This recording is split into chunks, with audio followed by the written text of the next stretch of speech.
Lorian Vale learned early that magic hated pride because the first spell he ever tried failed, and the first apology he ever meant rewound fire.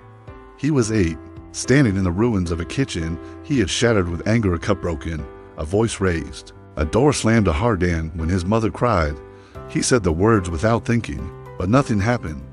Only when his chest tightened, only when his throat burned, only when the apology stopped being a tool and became a wound, did the cup lift itself from ash and return to his hands whole. From that moment, the roll wrote itself into his bones. Magic listened only to remorse, not performance, not politeness, not fear, only truth that hurt to speak. As he grew, he tested it the way all humans test miracles. Careless sorries, lazy regret, half-meant words spoken to bend reality, and the magic punished him with silence, sparkless air, dead gestures, cold nothing. So Lorian learned restraint, learned to weigh guilt like currency, learned that every spell cost something internal, that every apology scraped a piece of armor off his soul until casting magic meant standing naked before the world. Other mages laughed because their spells roared, because their power cracked stone, because domination was loud and easy, while Lorian bowed, whispered, waited, and bled quietly inside. They called him weak, the apology mudge, the kneeler, the beggar of power. Yet when floods came, he stood knee-deep in drowning streets and apologized to the river for the cities that had choked it with stone, and the water listened and backed away. When a plague burned through lungs, he apologized to bodies for neglect, for poverty, for choosing profit over care, and breath returned. Every miracle aged him, not in years, but in gravity. Like each sincere apology anchored him deeper into the world.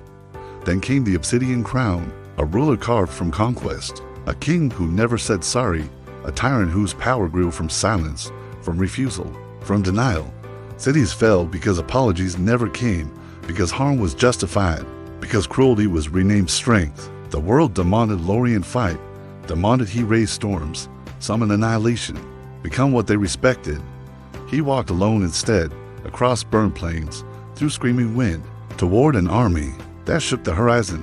No staff raised, no spell prepared, only a truth coiled painfully in his chest. The battlefield laughed when he knelt, steel paused, arrows hovered uncertain, because even violence didn't know how to respond to humility. He apologized first to the dead for arriving too late, and the ground softened beneath their bodies. He apologized to soldiers for the lies that put swords in their hands and armor cracked with remembered doubt. He apologized to himself for years of fear disguised as patience, and the magic surged violently, not outward, but inward. The Obsidian Crown descended, towering, laughing, unchallenged. "What weapon do you carry?" the tyrant asked. Lorian answered with trembling breath, "I am sorry.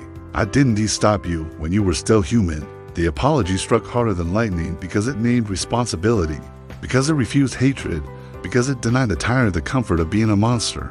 Cracks formed in obsidian, not from force, but from recognition. The crowd screamed, not in pain, but in memory, of choices never regretted, of words never spoken, of harm never owned. And when the tyrant fell, it wasn't dramatic, it was quiet, like a man finally sitting down under the weight he'd avoided his whole life. The war ended without celebration, because apologies don't leave room for triumph. Lorian refused monuments because regret cannot be worship, only practiced. He walked from city to city, apologizing before rebuilding, asking consent from land, from water, from people. Children asked him how to become strong, and he told them strength begins when excuses end. Years passed, his steps slowed, his voice softened, but the magic never weakened. On his final day, beneath a tree grown from a place he once destroyed, he apologized to the world for leaving it unfinished, for not fixing everything, for being only human. The ground bloomed, not because he died, but because he finally rested, and somewhere, a child broke a cup and learned the rule all over again.